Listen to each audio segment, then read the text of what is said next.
कलाम मुकद्दस में से हम देखेंगे पैदाइश और उसका 22वां बाब और उसकी 14वीं आयत। हम मिलकर कलाम मुकद्दस की तलावत करेंगे। और इब्राहिम ने उस मकाम का नाम यहोवा यरी रखा। चुनांचे आज तक ये कहावत है कि खुदावंद के पहाड़ पर मुहैया किया जाएगा। बाइबल मुकद्दस में सिर्फ एक बार यहोवा यरी यूज हुआ है। इसलिए एक बात याद रखिएगा कि बाइबल मुकद्दस में जो लफ्ज पहली बार जहां पर पहली बार जाहिर होगा उसके पीछे बहुत कुछ छिपा हुआ है। अगर हम उसके पीछे जाना चाहे, ढूंढना चाहे, तो पहली बार जहां लफ्ज जो है, मिसाल के तौर पर इसी जगह पर लफ्ज सिजदा है। वो जो दो साथी हैं उनसे वो कहते हैं बाप और बेटा। बाप कहता है अपने उन दो साथियों से, दो जवानों से कि तुम दोनों यहां रुको। तुम क्या करो? दोनों यहां रुको।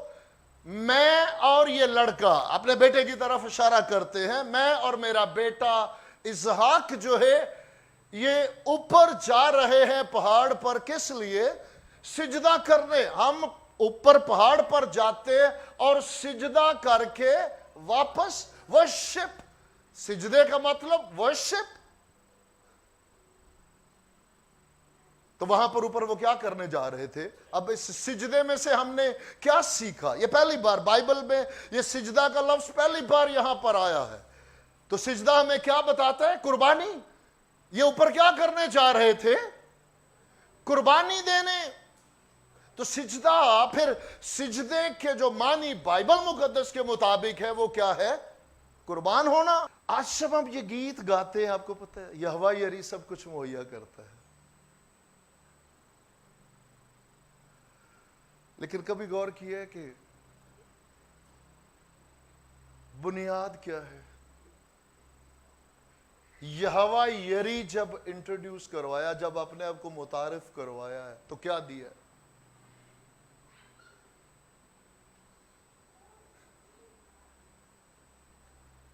क्योंकि जब वो सफर कर रहे हैं, ऊपर जा रहे हैं, क्या लिखा है बाइबल में? लकड़ियां भी हैं, छुरी भी है और आग भी है। जगह कौन सी है? मोरिया।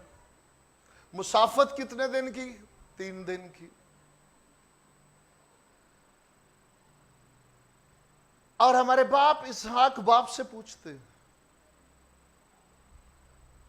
लकड़ियां भी मौजूद हैं, आग भी मौजूद है, और सुख्तनी कुर्बानी के लिए बर्रा कहां है? खुदावंद ने क्या फरमाया? उस वक्त क्या फरमाया? खुदावंद अपने लिए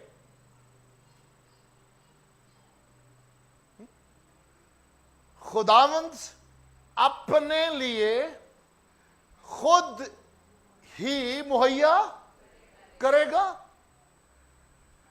अब यहां पर यह देखिएगा कि अगरचे खुदावंद ने, एक बड़ा टेस्ट है, तेरा इकलौता जिसे तू प्यार करता है, वो इकलौता जिसे तू प्यार करता है उसे लेकर ऊपर। लेकिन याद रखिएगा कि अगर एक तरफ से वो बाप और बेटा चढ़ रहे हैं तो बड़ी खूबसूरत बात है कि दूसरी तरफ से मेढा भी चढ़ रहा है। खुदावंद के फरिश्ता ने आसमान से कहा, इब्राहिम इब्राहिम। अगली आयत में लिखा है मैं जान गया। वही फरिश्ता मुखातिब है, मैं जान गया कि तू मुझसे मोहब्बत रखता है, क्योंकि तूने अपना इकलौता बेटा जिसे तू प्यार करता है उसे देने से दरेग ना किया। क्या खूबसूरत थॉट है कि दोस्ती की हमारे बाप इब्राहिम से, और दोस्त के बेटे को वहां कुर्बान नहीं होने दिया। और ये सब कुछ क्यों हुआ याद रखिएगा, गौर से सुनिएगा।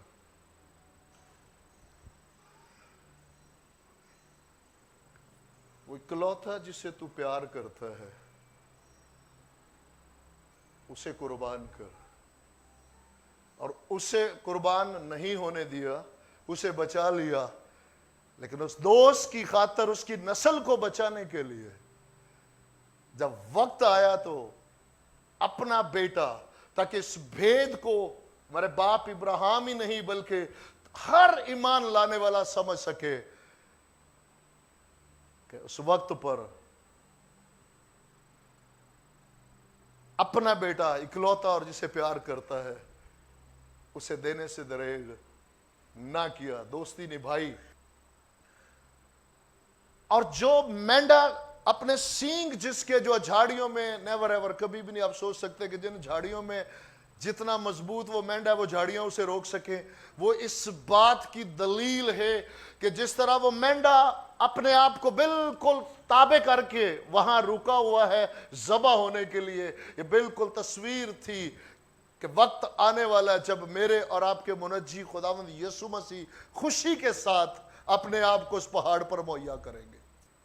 कोई जबरदस्ती नहीं होगी, वहां पर है कि अपने लिए खुद मुहैया करेगा। आगे चलकर देखिएगा, कायनात में कोई भी नहीं था, क्योंकि जानवर किसी की क्लास इंसान की क्लास नहीं है। याद रखिएगा, जानवर जो है बदन और जान पर मुश्तमिल है। इंसान जिसे उसने अपनी छवि पर, अपनी सूरत पर बनाया, ये रूह जान और बदन पर मुश्तमिल है। इसलिए मुमकिन नहीं है कि जानवर के खून बहाने से कामिल कुर्बानी हो। गुनाह ढांके जा सकते, जैसे अदन में वक्ती तौर पर चमड़े के कुर्ते बनाकर, सीकर नहीं, याद रखना यहां हर लफ्ज के अंदर जो है वो अपनी लुंगियां सी रहे, और जहां सुई चलेगी वहां सुराख होंगे, लेकिन उसकी रास्तबाजी के अंदर कोई रखना बाकी नहीं है। इसलिए कलाम मुकद्दस में लिखा है, वो अपनी कोशिश से अंजीर के पत्तों से लुंगियां सी कर, और लुंगी आधा बदन ढांकती है, पूरा ढांक भी नहीं सकती, लेकिन वहीं पर एक बेगुनाह का खून बहा, एक बेगुनाह का खून बहा, और उसके चमड़े के कुर्ते खुद खुदावंद ने बनाकर, सीकर नहीं, बनाकर पूरे कुर्ते उनके पूरे बदन को, गुनाह को ढांका। लेकिन याद रखिएगा, मुमकिन ना था कि बैलों और बछड़ों के खून के वसीला से गुनाह मिटाए जा सकते। मैं फिर वापस उस बात को दोहरा दूंगा। याद रखिएगा कि वो जानवर जो है वो दो चीजों पर मुश्तमिल है, जान और बदन। इंसान जो है वो रूह, जान और बदन। इसलिए कायनात में कोई भी ना था, इसीलिए वहां पर है अपने लिए मुहैया करेगा। कोहे कलवरी पर है वो खुद को मुहैया करेगा, उसके अलावा मुमकिन ना था। इसीलिए कलमा खुदा, रूह खुदा खुद मुजस्सम हुआ, ताकि हमारे रूह, जान और बदन तीनों का कफारा देकर, याद रखिएगा, अगर सिर्फ और सिर्फ बदनी कुर्बानी हो भी जाती, हमारी बदनी कुर्बानी हो जाती और हमारी रूह ना बचती, तो क्या मुमकिन था कि खुदा की बादशाही में दाखिल हो सकते? नहीं।